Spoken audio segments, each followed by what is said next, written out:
The last thing my father ever said to me was not goodbye. It was a warning, and I ignored it. I have spent 3 years trying to understand why. 3 years replaying the sound of his voice on that cold October morning. The way his hand gripped my wrist with a strength that seemed impossible for a man of 92. The way his gray eyes, always so calm, always so certain, looked at me with something I had never seen in them before. Not fear. Something older than fear. Unknowing. The kind of knowing that sits in the bones of a man who has watched the world long enough to see its patterns repeat. Who has lived so far beyond the reach of ordinary time that he can see things the rest of us simply cannot. My father's name was Leonard Hawk. And before I tell you what he warned me about, before I tell you what happened in the weeks that followed his words, I need you to understand who he was. Because without understanding Leonard Hawk, truly understanding him, none of what comes next will make any sense at all. He was born in the winter of 1931 in a small mining town in western Pennsylvania, a place where the sky was perpetually gray and the men perpetually tired, where boys grew up understanding instinctively that life was not a gift to be enjoyed but a weight to be carried with dignity. His own father, a man named Clarence Hawk, had worked the coal seams since the age of 14, and he had raised Leonard with a philosophy so simple it bordered on brutal. Pay attention, keep quiet, and never mistake comfort for safety. Those were the 3 laws of the Hawk household. Pay attention, keep quiet, never mistake comfort for safety. Leonard took those laws and built an entire architecture of living around them. He was not a famous man. He was not wealthy, not by any conventional measure, though by the end of his life he had accumulated more than enough to live comfortably. He had been a carpenter, a foreman, a small business owner, a volunteer firefighter for 22 years. He had raised 3 children with my mother, Miriam, who passed when I was 19, a loss that bent my father but never broke him. She died in March, which in Pennsylvania is the cruelest month, the month that keeps pretending to be spring and then takes it back. My father did not speak much about her death in the immediate years afterward, not because he was suppressing it, but because, as he told me much later, he was too busy carrying it to also describe it. Grief and narration require different kinds of energy, he said. For a long time he only had enough for the carrying. He had buried 2 of his closest friends, survived a heart attack at 6, and walked out of a house fire at 79. With nothing worse than a burned hand and a ruined shirt. Every time I asked him how he had managed to survive something that should have killed him, he gave the same answer, delivered in that quiet, unhurried voice of his. He said, "I was paying attention. For most of my adult life, I took that as a kind of pleasant old man philosophy. A comfortable story a father tells his son to explain a long, fortunate life. I am a financial analyst by profession. I deal in data, in probabilities, in measurable outcomes. I love patterns, yes, but only the kind I can quantify. The kind my father talked about were different. His patterns were softer, more intuitive, harder to pin down, and because I couldn't pin them down, I undervalued them. That was my mistake, the one I will carry for the rest of my life. I need to tell you about the summer before his warning, because that is where the story actually begins. Not in October, not at the moment his hand closed around my wrist. It begins in July, with a phone call from my sister, Nora Noraoke. She had never taken her husband's name, a decision that quietly delighted our father. Called me on a Tuesday afternoon. I was at my desk, 3 monitors glowing with market data, a half-eaten sandwich going stale beside my keyboard. She said, simply, "Ethan, something is happening with Dad." And I said, the way busy sons always say such things, "What do you mean, something?" And she said, "He's been talking, not the way he normally talks. Different. Like he's trying to get things said before the time runs out." I told her he was at 92, you were entitled to feel the clock running down. She was quiet for a moment, in a way that I should have recognized. Nora had always been the one who paid attention to silences. She had a gift for hearing what people weren't saying that was, in retrospect, entirely inherited from our father, and that she had spent her adult life deploying with great care as a family therapist in Pittsburgh. She worked with people in the places where language gave out, and she had developed over decades a sensitivity to the gap between what someone says and what they mean. That was, in its way, as finely calibrated as our father's attention to behavior. She said, "It's not that, Ethan." That's what he's saying. He told Marcus last week that the house on Birchwood was going to flood. He told him specifically. The week of the third storm. Marcus laughed it off. Then we had 3 days of rain and the basement took 2 feet of water. Marcus Calloway was our father's neighbor and one of his oldest friends. They had known each other for 40 years, had shared tools and arguments and Sunday morning coffee across a chain-link fence. Marcus was a practical man, a retired engineer, not given to sentiment or superstition, and he had laughed off my father's warning. I filed this away. I did not call my father that week.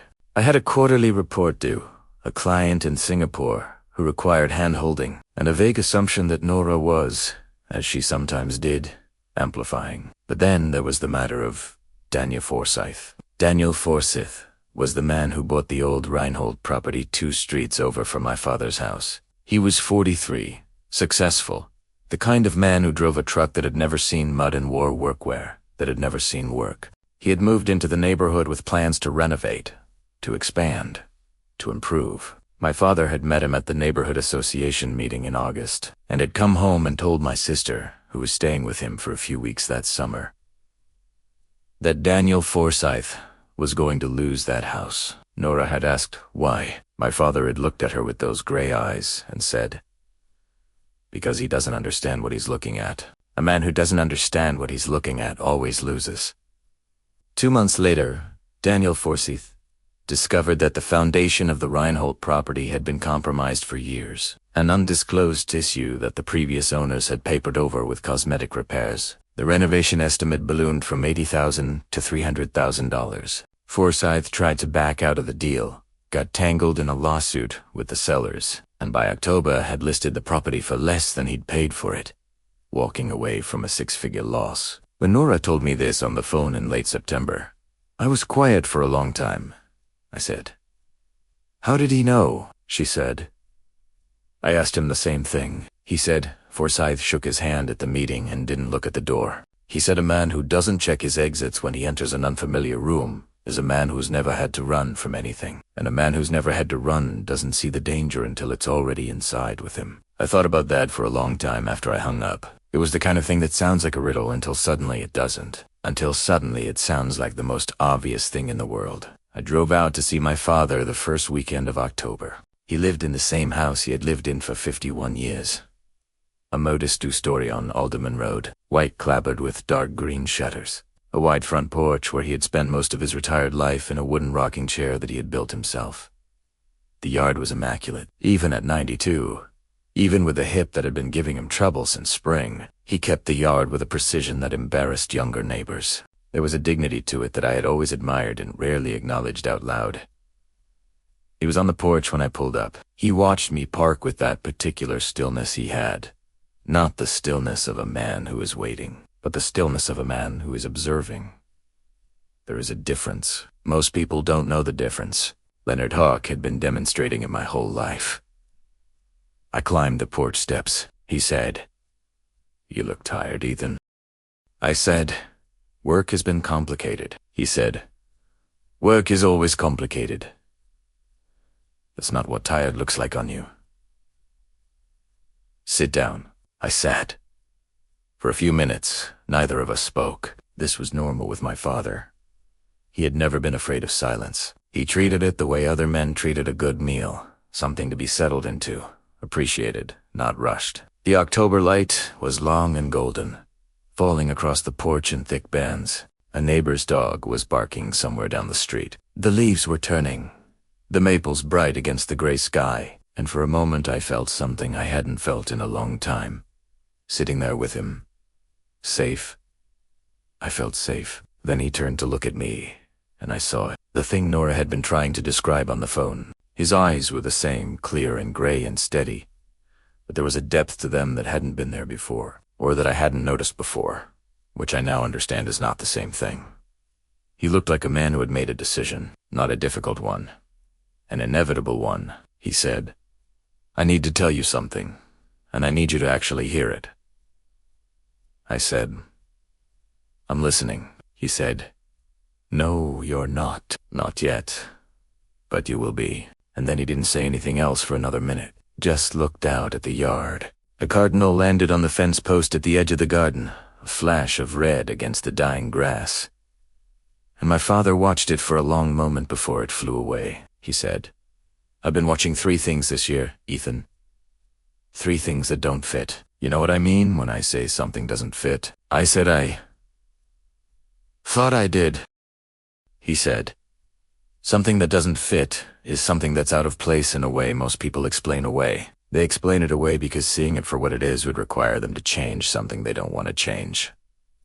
Most of the time that's fine. The cost of ignoring things that don't fit is usually small enough to bear. But sometimes, not often, maybe once or twice in a life, the cost is everything." I asked him what the 3 things were. He looked at me for a moment, in that measuring way of his. Then he said, "Your partner at work.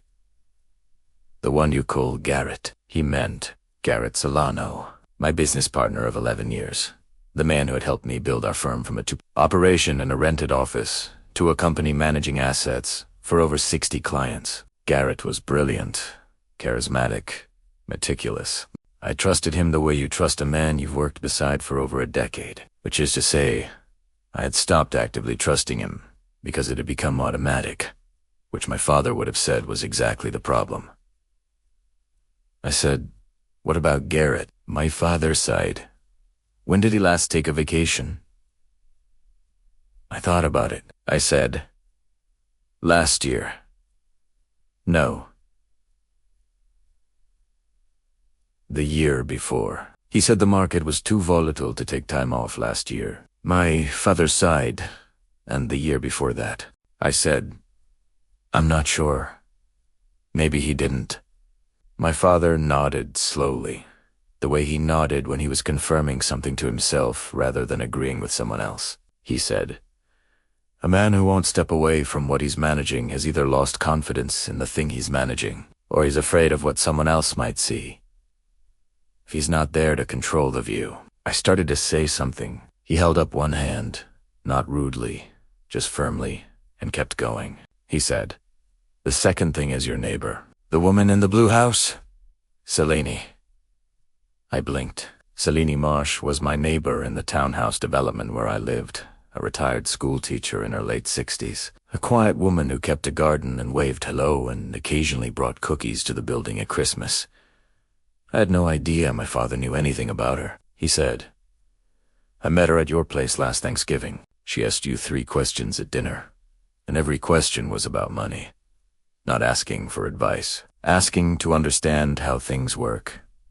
There's a difference." I remembered the dinner vaguely.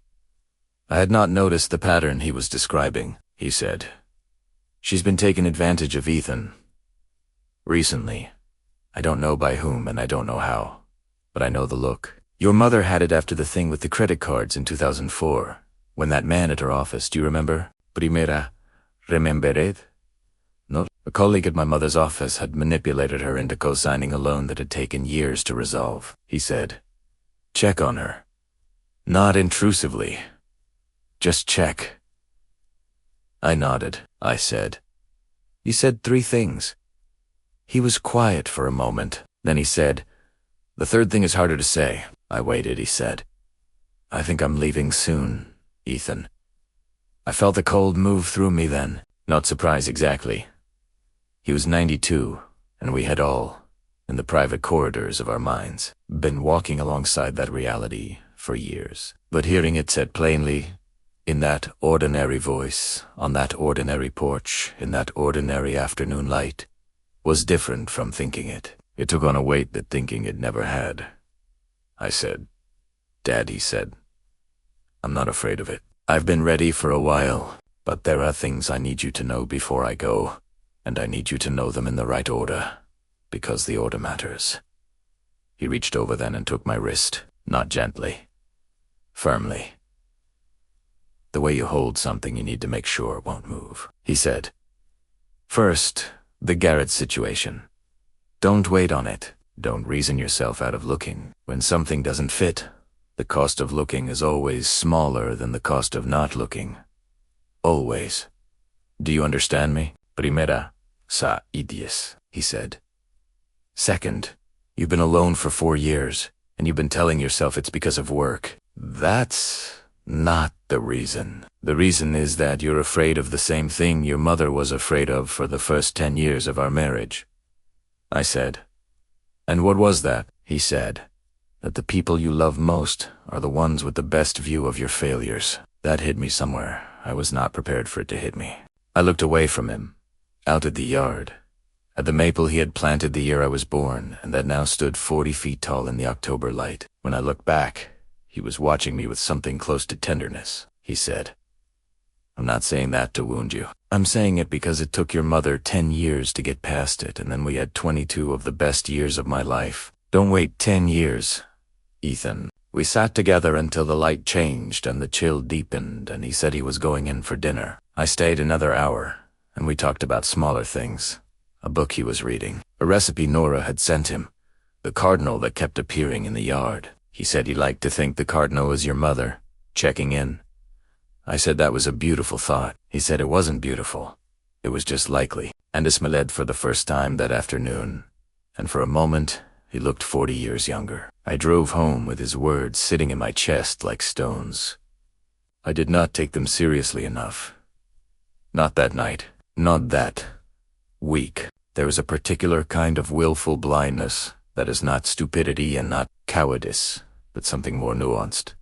A conspiracy between the mind and the heart in which the mind understands, on some peripheral level, that what it's been told is probably true, but the heart has made a quiet deal with comfort, and comfort always votes against looking. I drove home from my father's porch, and I cooked dinner, and I watched something on television that I cannot now remember, and I told myself that I had heard my father and I would act on what he'd said. But later, when the moment was better, and the distraction smaller, and the cost of disruption lower, that is the lie we tell ourselves when we don't want to move. We tell ourselves we'll move when the conditions are right, and the conditions are never right, because conditions only become right when we have already moved and are standing on the other side of the action, looking back at the fear that was keeping us in place.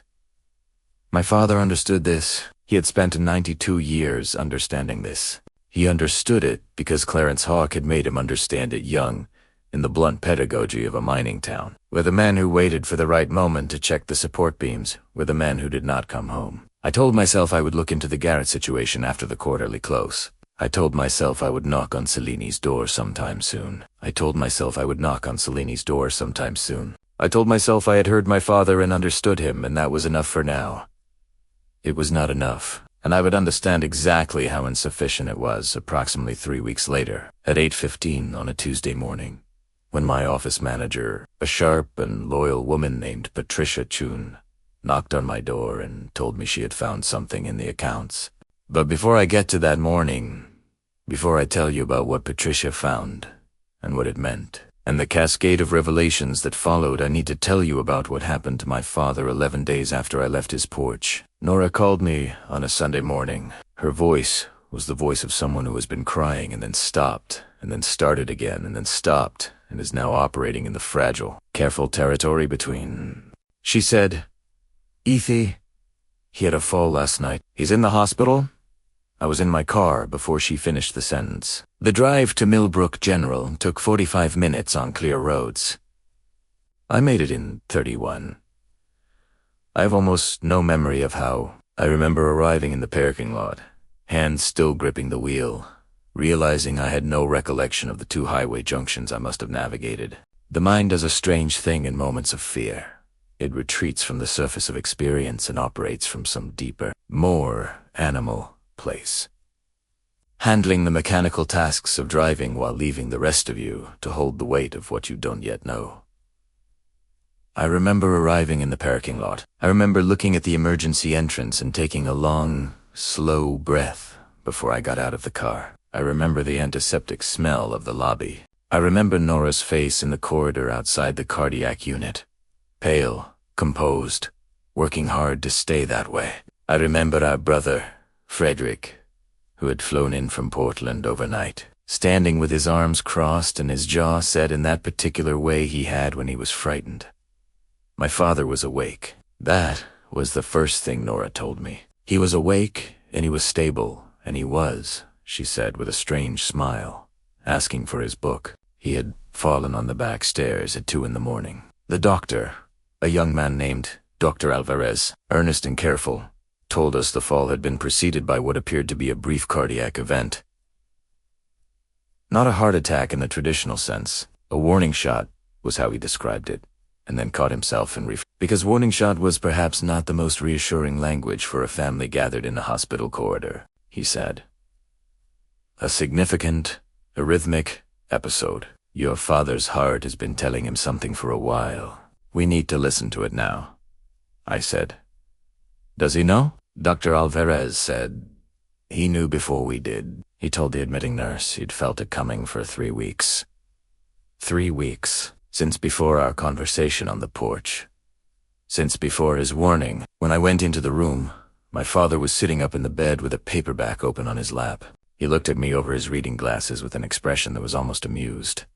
He said, "You look worse than I do." I pulled a chair to the side of the bed and sat. I said, "You didn't tell me you were feeling it," he said.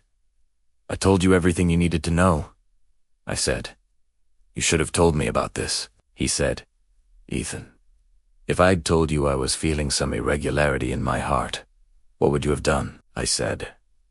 "I would have come sooner."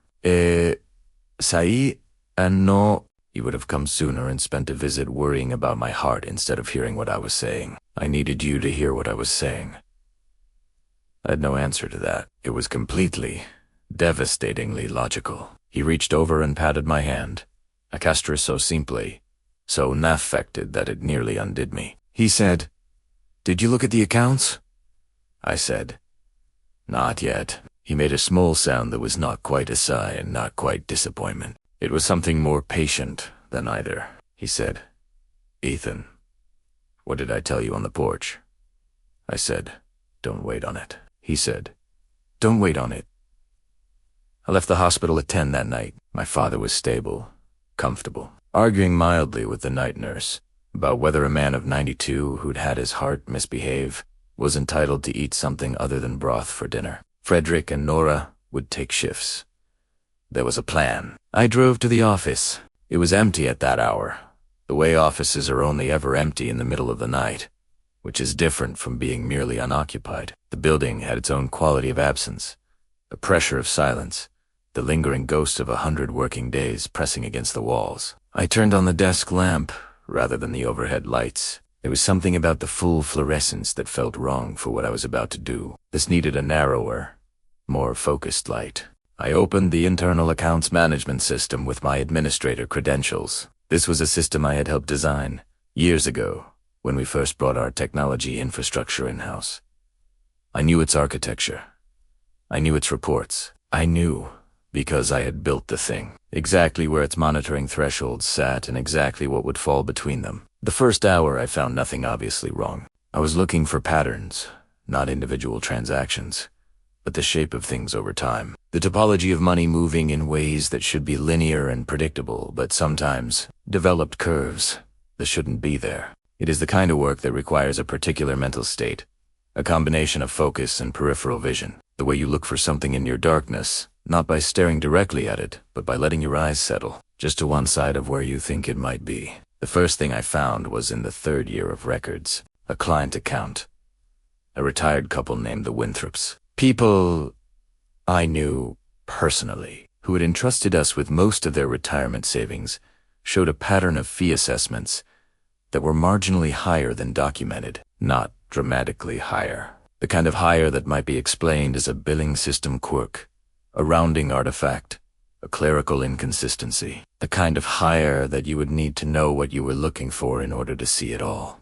I sat with that for a long time. Then I opened a second account, then a third. By the end of the second hour, I had found the same marginal discrepancy in 11 accounts, 11 different clients, all of them long-term, all of them high trust, all of them the kind of clients who received their quarterly statements, saw returns that were within normal parameters, and did not scrutinize the fee line the way someone newer or more suspicious might. The amounts were not large individually, but they were consistent, and they had been accumulating for a long time. In the third hour I found something worse. There were 4 accounts, not the small marginal discrepancies, but actual unauthorized transfers, money moving out of client positions into accounts I did not recognize, through a series of steps that had been designed with obvious care to look like normal institutional transfers. The kind of thing you might see on a busy day and move past, because on a busy day you move past 100 things, and this looked like all the others, but it was not like all the others.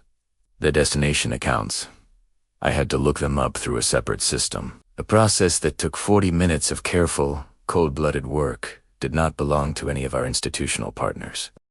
They belonged to a series of LLCs incorporated in Delaware over a period of approximately 3 years. I looked up the registered agents for those LLCs. One of them, through a chain of ownership so deliberately obscured that I almost missed the connection, led back to a company whose registered business address was an apartment building in the east side of the city, Garrett Solano's apartment building. I sat very still in my empty office for a long time. Outside, the city continued its indifferent business. A cab moved down the street below. The air conditioning cycled, and I thought about a 92-year-old man in a hospital bed who had told me to look. 3 weeks ago, based on nothing more concrete than the observation that my partner hadn't taken a vacation. The next morning, I called Patricia Chun before she arrived at the office and asked her to come in early. Patricia was our office manager, but that title undersold her. She was meticulous, loyal, and had a mind for numbers that would have made her an excellent auditor in a different life. I'd often joked that the office ran on my ideas and Garrett's client relationships and Patricia's everything else. I told her I needed to show her something before anyone else arrived, and from the tone of my voice she understood that I was not talking about something small. When I showed her what I had found, she did not say anything for a long time. Then she said, "Ethan, I've been feeling something was wrong for about 6 months. I couldn't find it, but he felt Italiano." I said, "Why didn't you say something?" She said, "Because I had no evidence, and because I was afraid I was wrong, and because—" She stopped. She said, "I was afraid of what it would do to you if I was right."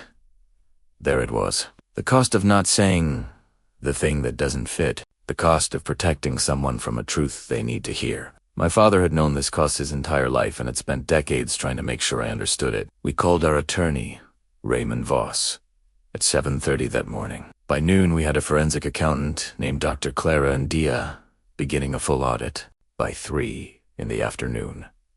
When Garrett arrived at the office with his customary late morning ease, he was never in before 10. Another pattern I'd normalized. Patricia met him at the door. She did not let him in. She told him, in the quiet, measured way that was her particular gift, that his access to the office and all company systems had been suspended pending an investigation, and that Mr. Hawk's attorney would be in contact with him by end of business. I watched from the interior window of my office. I watched Garrett's face. He did not look shocked. That was the thing I was not prepared for. I had spent 11 years working with this man, had eaten at his table, had met his parents at a company dinner years before, had sat beside him in client meetings and industry conferences, and the particular intimacy of a small business. Partnership that extends far beyond the professional into something that can only be described as friendship. I had expected, on Soma Lebel, the theater of innocence. The confusion, the indignation, the furious denial that would make things more complicated and also, perversely, slightly easier to bear. He did not give me that. He looked like a man who has been waiting for a door to close and has just heard it click shut. There was an unraveling in his posture, not dramatic, not sudden, but visible. The particular kind of collapse that happens when someone has been holding themselves together for a very long time, and the reason for the holding together has finally stopped being necessary. He looked up and found me through the glass. We held each other's eyes for a moment. In that moment, I searched his face for something, for remorse, for defiance, for the man I thought I knew. What I found was harder to name. Something exhausted, something almost relieved. Then he turned and walked out of the building. I stood at the window for a long time after he was gone. Outside, the city continued its ordinary morning business. A delivery truck up, a woman walking a dog, pigeons relocating from one cornice to another. The world had no idea that something had just irrevocably ended in this room meet. Brad Elidos. Patricia appeared in the doorway of my office. She looked at me, and I looked at her, and we did not need to say anything for a long moment. Tense aside, Raymond Voss is on the line. I said, "Tell him I'll call him back in 5 minutes." I needed those 5 minutes. I sat at my desk and pressed my palms flat on the surface and breathed. I thought about an October porch and a man of 92 and the grip of a hand on a wrist and the words "don't wait on it." I thought about the 4 weeks I had waited. I thought about how much worse it could have been, how much larger the total could have grown if I had waited another month, another quarter, another year. God forbid. I picked up the phone and called my attorney. The days that followed were among the most professionally demanding of my career. There were client calls, many of them painful people who had trusted us with the savings they had built over decades, who deserved the truth delivered with clarity and without euphemism. Those calls were a kind of penance, and I accepted them as such, taking each one personally, listening to each person's response in full before I spoke, making each commitment about full compensation and made whole in the most direct terms I could find. Several clients were angry. Some were tearful. One woman, a widow in her late 70s named Constance Aldridge, who had transferred her entire portfolio to us after her husband died and whom Garrett had charmed over several years of careful relationship management, was so quiet after I told her that I asked twice if she was still on the line. She was, she said. Finally, I trusted him. I said, "I know. I'm so sorry," she said. "Not you, Ethan. Him." I trusted him. I said, "We are going to make sure you don't lose a dollar. Constance, I promise you that." She said, "It's not about the money." I know that doesn't make any sense to you. It made perfect sense. That was the worst part. I understood exactly what she meant. The forensic audit, conducted by Dr. Clarinetti, took 11 weeks. She was thorough in a way that was almost serene, systematic, unhurried. The kind of professional who generates confidence, not through drama, but through an obvious and deep competence that requires no performance. When she delivered her final report, the total came to just over $1.1 million across 23 client accounts, going back 31 months. 31 months. 2.5 years. The whole time, Garrett had been sitting across from me at staff meetings, shaking my hand at industry events, telling me about his weekend plans with the easy candor of someone with nothing to hide. The performance of normalcy over that span of time spoke to something I found genuinely difficult to understand. Not the theft itself, which was ultimately a moral failure that many people make and which I had no difficulty condemning, but the sustained, daily, active performance of being someone he was not. The energy that must have required, the toll it must have taken, invisible to me, invisible to everyone. Dr. Alvarez had told me, when we discussed my father's condition, that the body keeps secrets from the mind all the time. That there are physiological signals of illness that go unreported to conscious awareness for months, sometimes years, before they become impossible to ignore. I thought about that in relation to Garrett. I wondered if there had been signals I had unconsciously perceived, but consciously suppressed, not because I was stupid or careless, but because the stakes of seeing them were too high, because knowing would have required doing, and doing would have required dismantling something I had built and valued and depended on.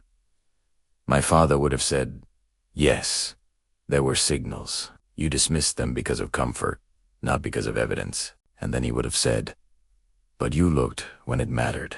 Give yourself that." 3 days later, I drove back to Millbrook General. My father was improving. The arrhythmia had been addressed and Dr. Alvarez was cautiously optimistic, which in hospital language means things are better, but the conversation about what comes next is unavoidable. I went in the morning, before Nora arrived for her shift. I wanted a few minutes with him alone. He was sitting up, better color in his face.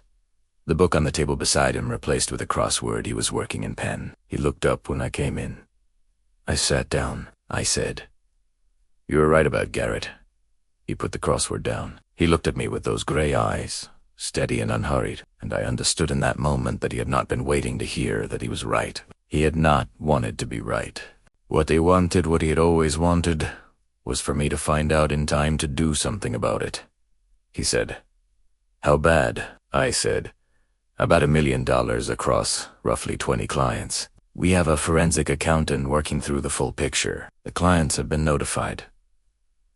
We're working with the DA's office. He said, your clients, are they going to be made whole? Primera, sa, if, yes. Between our professional liability coverage and our own reserves, every client will be fully compensated. It will cost us. But they'll be whole, he said. Good. That's the only thing that matters. He picked up his crossword, he said. And see, I had, in the chaos of the previous 3 days, almost forgotten. I said I hadn't gotten to that yet, he said, without looking up from the crossword. Ethan, I said. I know. I'll go today, he said. She's been taken advantage of by someone she trusted. She doesn't know how to start talking about it, and she's embarrassed. The embarrassment is the worst part. Make sure you deal with the embarrassment first. He said it the way he might have said pick up. Some milk on your way home? Matter of fact. Certain I had long since stopped asking him how he knew these things. I had understood, sitting on that porch in October, that the how was less important than the what. And the what was that Leonard Hawk paid attention with a depth and precision that most people never developed, that he had been paying attention for 92 years, and that the pattern recognition that resulted from 9 decades of genuine observation was something that looked, to those of us living shorter and less attentive lives, almost like prophecy. It was not prophecy. It was something harder to come by and more valuable. It was a lifetime of choosing to see. I went to see Selene Marsh that evening. She came to the door in an apron, a smell of soup behind her, and her expression when she saw me was the expression of someone who was both glad and frightened to have a visitor. I said I was just checking in, that my father had asked me to say hello. Her face shifted at the mention of my father. Something in it softened and then tightened. I said, Selene, can I come in? She said yes, and poured us both tea. And for about 10 minutes we talked about nothing in particular. Then I asked, as gently as I knew how, whether everything was all right, whether there was anything she'd been dealing with lately that had been worrying her. The silence that followed was one of those silences that has weight and texture. I let it sit. Then, she said, how did your father know? I said, he pays attention. She said, I met a man at my church group. Renard Cullen. Seemed kind. He seemed trustworthy. He had this presence, like he genuinely cared. I gave him $60,000 to invest. That was 8 months ago. She looked into her teacup. She said, there is no investment. There never was. What followed over the next 2 months would be one of the most complicated, exhausting, and ultimately significant periods of my adult life. I introduced Selene to Raymond Voss. Renard Cullen turned out to be operating under at least 2 identities and had victimized 3 other women from the same church community. Voss, with the help of a private investigator named Marcus DeBell, a former detective with a mind like a steel trap, traced Cullen to a rented property 40 minutes north of the city. He was arrested in November. By March, through a combination of recovered assets and a civil settlement, Selene recovered $43,000 of her $60,000.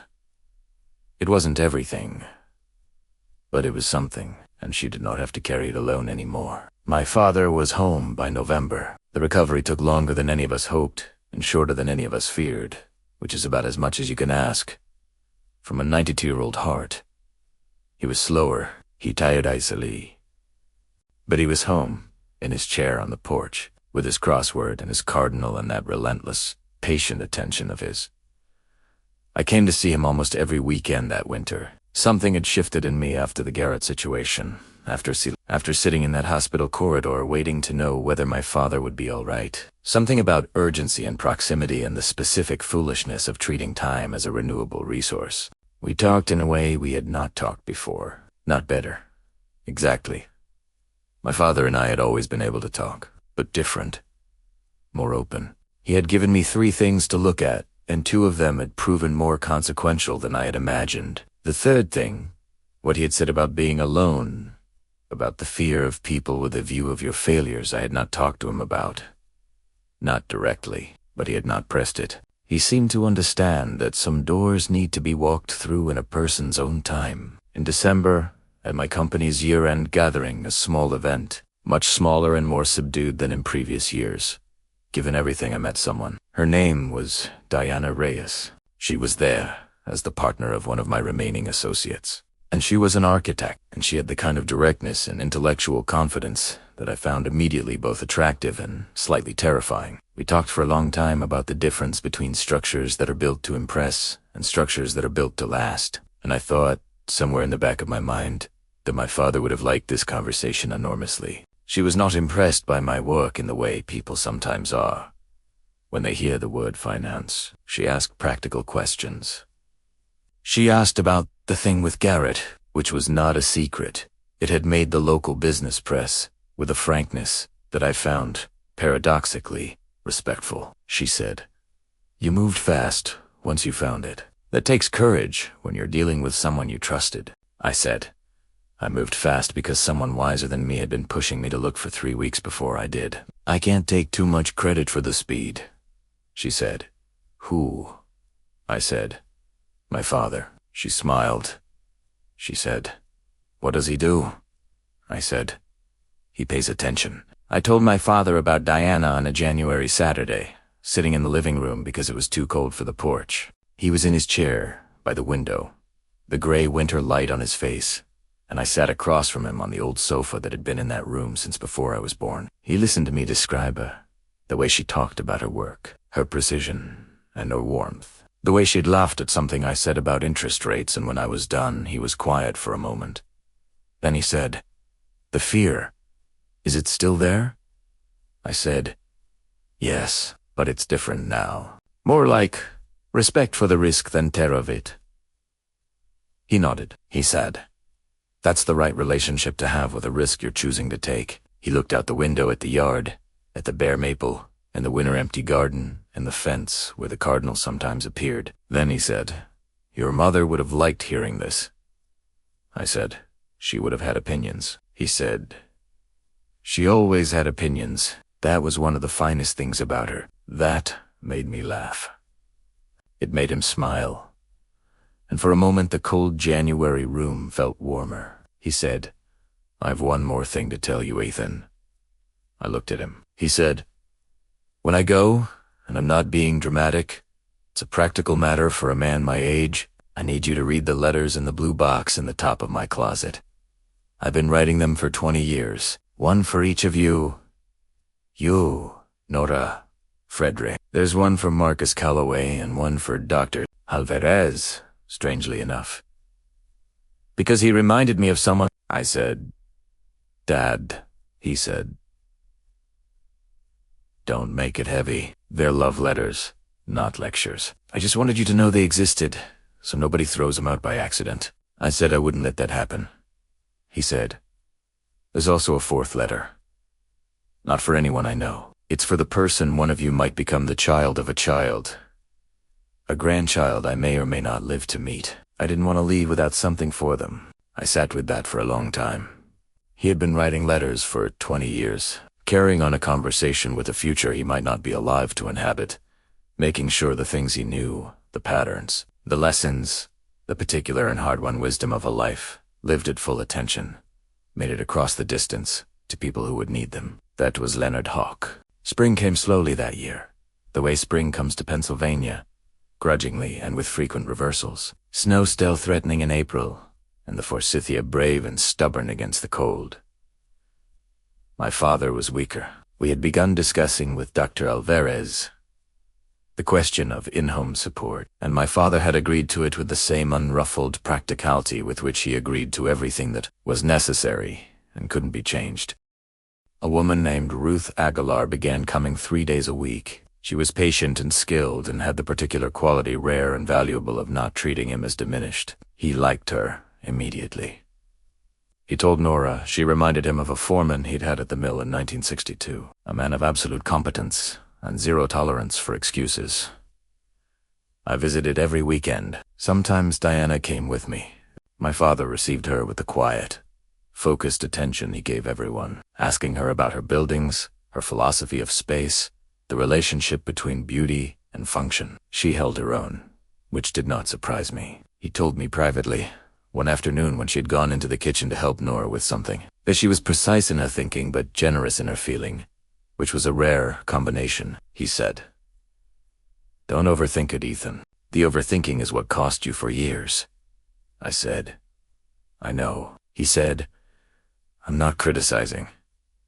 I'm reminding. Those months, from the late winter through the spring, were a strange and aching and beautiful time. My father was diminishing physically in ways that were impossible to ignore, Slipmore. He moved more slowly.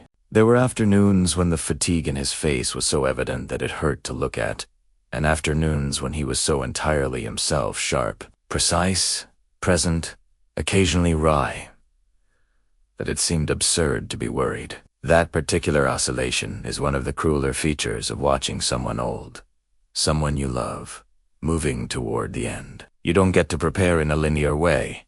You prepare, and then you're reminded that he's still here. And then you prepare again, and the cycles of it are exhausting and also, I think, necessary. They're what allow you to be present for the good days without spending them in preemptive grief. On one of those good days in February, he asked me about the clients. Not about the investigation, not about Garrett's prosecution, but about the people.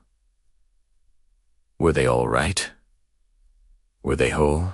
I said that we were getting there, that the Winthrops were whole, that Constance Aldrich was whole, that I had delivered the final confirmation to her personally, and that she had received it with a dignity that had left me briefly unable to speak. He said, "What did she say?" I said, "She said that she hoped I would sleep now. She said she had been worrying about whether I was sleeping." My father looked out the window for a moment. Then he said, "That's what a good person does when you've wronged them and made it right. They think about how you're doing. It's the most gracious possible response to being treated well after being treated poorly." He said, "Did you thank her properly?" I said, "I tried." He said, "Try again. Write her a letter, not an email. A letter." I wrote Constance Aldrich a letter. She wrote back. We have corresponded 4 times since then. She is 81 and lives alone, and she writes with a precision and warmth that remind me of my father in ways I find both comforting and piercing. He told me things in those months, things I had not known. That he had once, at the age of 37, walked away from a business opportunity that would almost certainly have made him wealthy, because the man offering it asked him to lie to a client, and he had understood in that moment that a man's first compromise is also his last chance to avoid the second. I asked him how he had known, at 37, that the first compromise would be that costly. He said, "Because I watched my father's foreman at the mine. I watched him make one small compromise, and then another, and by the end there was nothing left of the man he'd been at the start. Some things you only have to see once." He told me that he had been afraid, for many years, that he was not a good enough father, that the disciplines he'd learned from Clarence Hawk, and that he had passed on to us, were too hard, unforgiving, not warm enough for the children he had. He said Frederick had come to him when Frederick was about 25 and told him that he'd found it hard to be a child in a house where the expectation was always to look clearly and move decisively. He said, "Frederick wasn't wrong. Those are adult expectations. I put them on you children too early. I was so afraid of raising men and a woman who couldn't see, who couldn't pay attention, that I forgot some years to just let you be children." He was quiet for a moment. He said, "I hope you know that the love was always there, even when I didn't show it the way you needed." I said, "I always knew, Dad." He said, "Your sister had to tell me to say it more. I was in my 60s when she told me that. I was grateful and embarrassed in equal measure. Some lessons come late." He told me that my mother, in the last months of her life, had told him that the 3 greatest things he had done were not any of his accomplishments, but simply showing up, telling the truth, and staying. He said those 3 things with a reverence in his voice that I had rarely heard from him. He was not a man given to reverence as a general posture. He was too clear at, too free of sentimentality for that. But in those 3 things, and in my mother's having identified them, he found something that had clearly settled into his deepest sense of himself as irrefutably, quietly true. He said, "I've thought about those 3 things every single day since she told me. They are the simplest things and the hardest things the only things that finally matter. June arrived. The cardinal was back.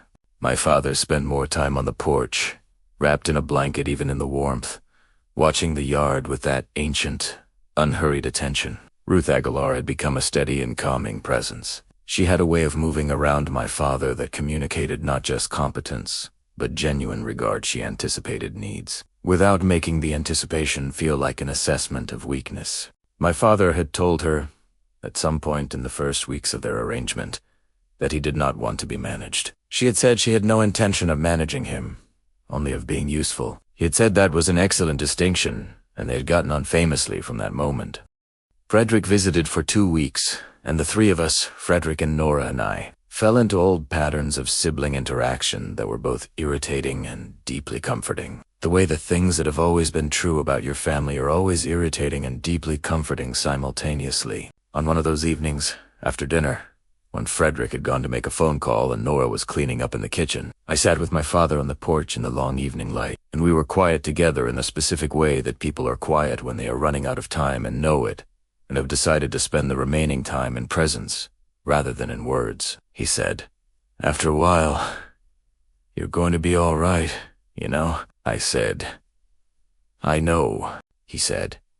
"I don't mean financially. I mean the whole of you. The whole of the life. You're going to be all right," I said. "Because of you. Mostly because of you." He said, "No, because you were willing to look. I can only point. The looking was always yours to do." A car moved down the street. Somewhere a neighbor's television muttered. The maple moved in a small breath of wind, and the light shifted through it, and my father watched it with the total attention he brought to everything. And I watched him. And I paid attention to that, to the act of watching a man pay attention, knowing, without putting it into words, that I was memorizing something I would need for the rest of my life. One afternoon in late June, a Saturday, I was sitting with my father on the porch while Nora was inside making lunch. Diana was coming later. The day was warm and still, the kind of day that seems to hold its breath. My father had been quiet for a while, watching a bee work its way through the lavender in the garden. He said, "Ethan." I said, "Yeah." He said, "Do you know what I'm most proud of?" "In the whole of my life." I said, "Tell me." He said, "Not the business I built. Not the house. Not even." He paused. He said, "Not even surviving the things I survived, though I won't pretend those don't count for something." I waited. He said, "What I'm most proud of is that I never stopped paying attention, that I never decided I already knew enough, that I kept looking, right up to the end." He turned to look at me. His face was tired, but his eyes were clear. He said, "Most people stop looking. They get comfortable or they get frightened and they stop. And then the world surprises them, and they don't understand why."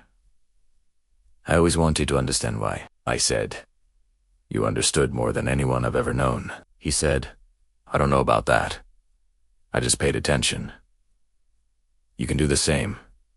You already are." He reached over and put his hand on my arm. "Not gripping, this time. Just resting," he said. "That's enough, Ethan. That's really enough." My father, Leonard Hawk, died on a Tuesday morning in August, just past dawn. He was in his bed, in his house, with the windows open and the garden smell coming in on the early air.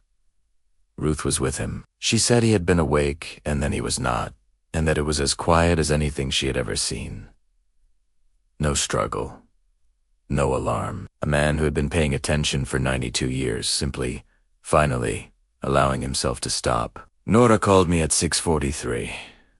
I was already awake. I had been awake for an hour without knowing why. In the weeks and months that followed, I began to understand the full depth of the thing he had left us. Not the letters, though those were extraordinary, each one precise and warm and entirely, devastatingly him. Nora read hers alone in the garden and came back inside with red eyes and a small, specific smile. Frederick read his at the kitchen table and was quiet for a long time afterward, and when Nora asked what he thought, he said simply, "He knew me," which Frederick meant as the highest possible thing, and was not the house, not the objects, not the crossword still half completed in his study, or the tools in the garage hung in the precise arrangement he had maintained for decades, each one in its place, because a tool you can find is a tool that works when you need it, not any of the material things, as real and as comforting as they were. The thing he left was a way of being in the world.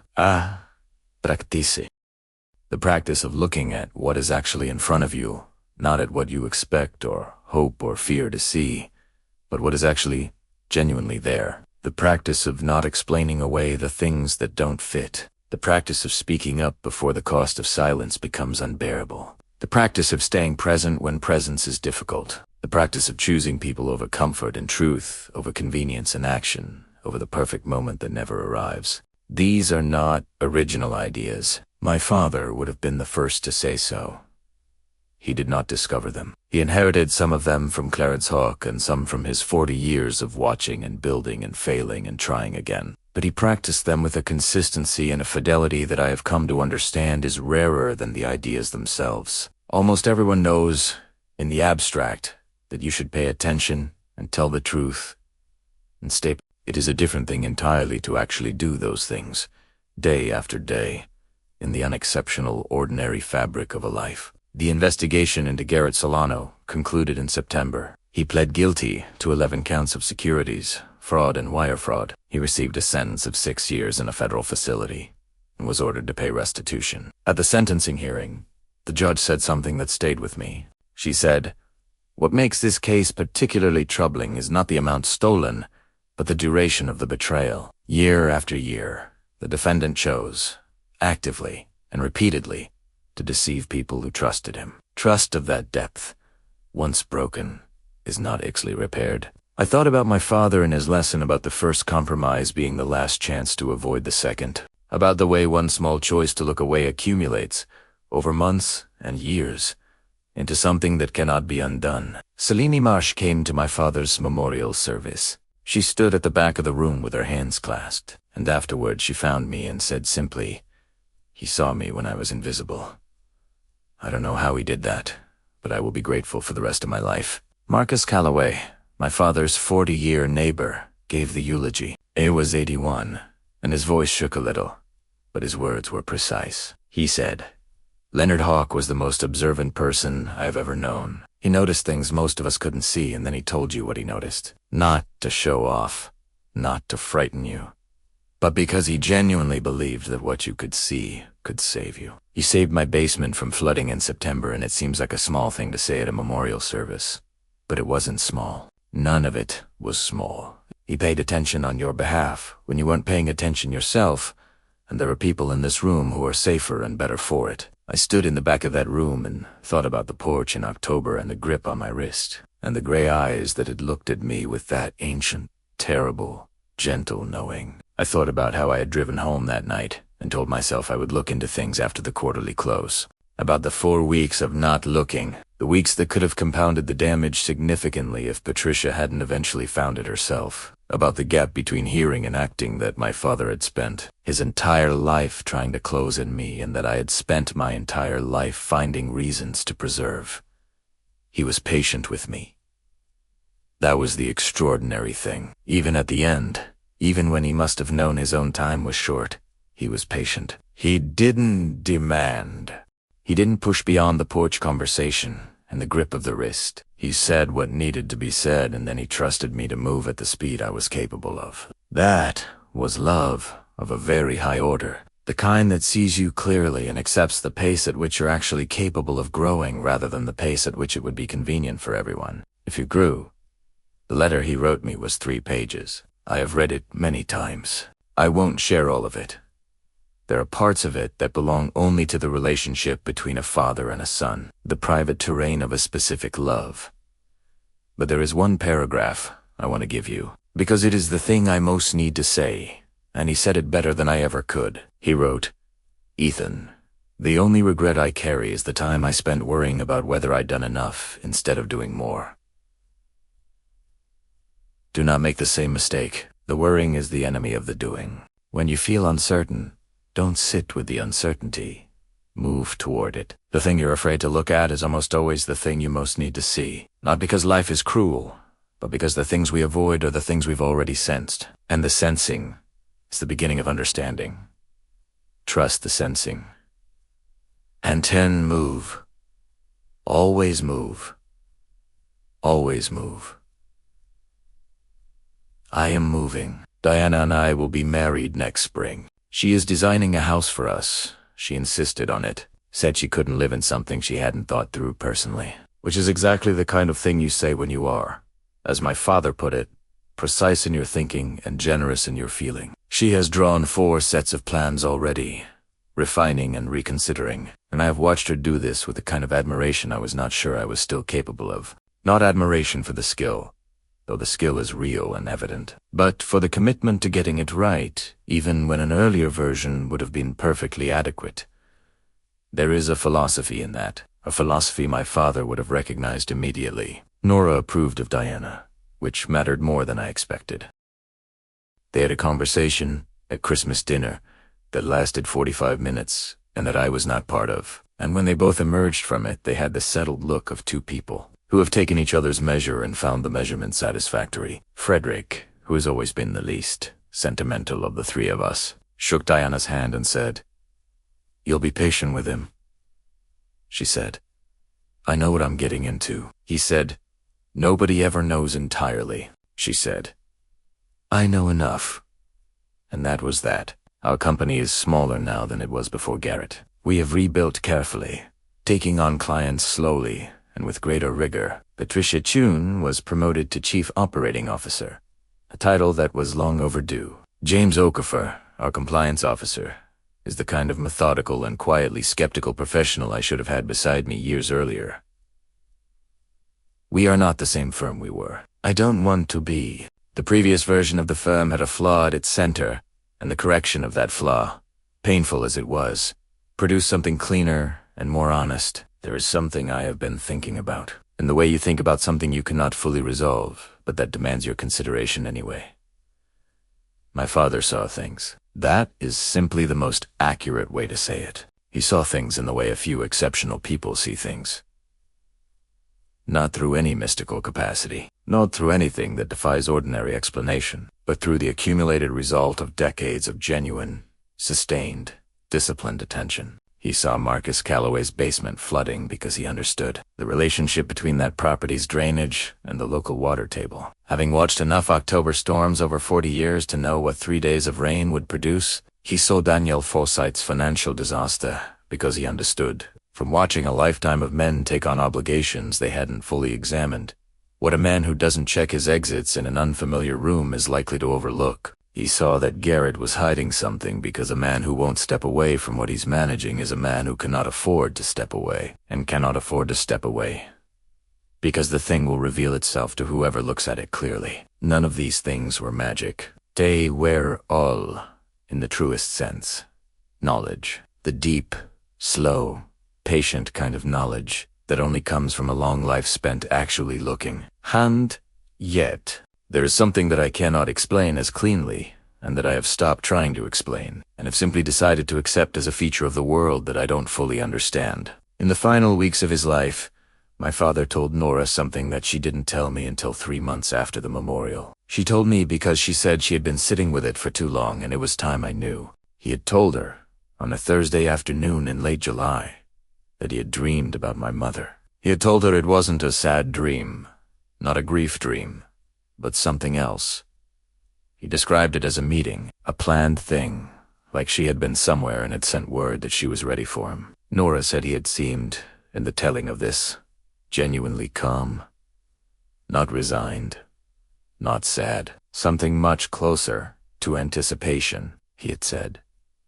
She always arrived before me. She liked to get there first and have everything ready. I never understood that about her. She said it was because I always arrived expecting things to already be arranged, and she'd decided long ago it was less frustrating to just arrange them. He had laughed at himself when he said it. Nora said she had not been able to laugh. She had been sitting there holding back the kind of tears that have nowhere to go, but she had smiled, because that description of my mother was exactly, perfectly accurate, and because it was somehow the most comforting thing she had ever heard. My father left this world 12 days after that conversation. I think about it often. I think about what it means to approach the end of a long life with that kind of readiness. Not resignation, which is a collapse. Not bravery, which implies a struggle. Something quieter. The readiness of a man who has paid attention, who has done his best with what he was given, who has loved the people in front of him with as much consistency and honesty as he could manage, and who is, at the end, genuinely at peace with the accounting. I do not know if I will arrive at that readiness. Hope so. I am trying, in the way my father tried, to build the foundations of it now. In the choices I make about what to look at, what to say, who to stay for, in the practice of moving toward uncertainty rather than away from it, in the decision, repeated every day, to pay attention. Last month, a cardinal appeared on the fence outside my office building. It stayed for several minutes, which is unusual. Cardinals are quick, flitting things as a rule, not given to lingering. I watched it from my window.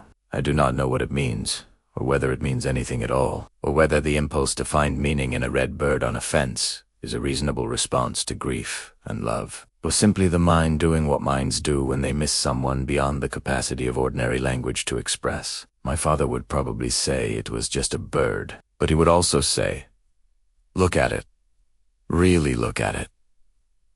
Pay attention. So, Ido, I stand at the window of my office on the 8th floor of a building in a city my father never really liked but always understood, and I look at the cardinal, and I pay attention. I pay attention to the color of it against the gray November sky. I pay attention to the way it moves its head. Quick and precise, exactly the way a thing moves when it is fully, constantly alert. I pay attention to the moment when it lifts and goes, a flash of red dissolving into the ordinary air.